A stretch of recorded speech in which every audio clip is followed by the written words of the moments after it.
Magandang gabi po, Buhay Tracking. Kung saan dumating na ang tugo na ating sasakyan. Ito po, unti-unti na siyang dumigilid para makarampa. Yan po, ayan ang tugo. Galing po yan ng Manila Port to Zamboanga City. Yan.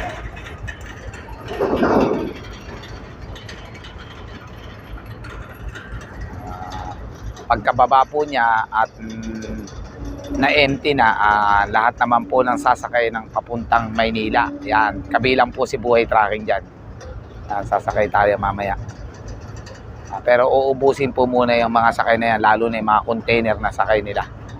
Yan po, yung mapapansin nyo, yung mga container na nakalagay na yan, sila naman po yung ibabalik ulit ng Manila, empty na.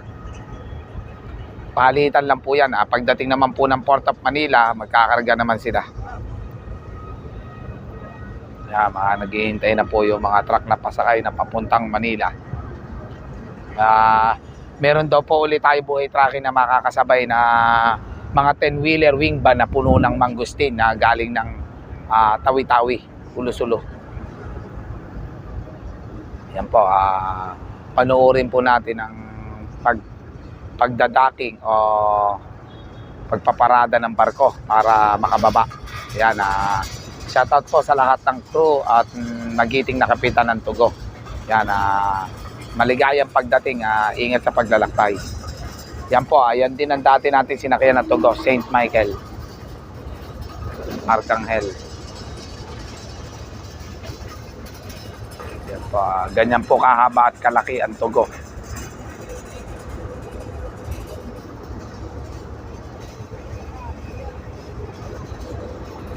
Maaga po siyang nakarating ngayon, Buhay Tracking.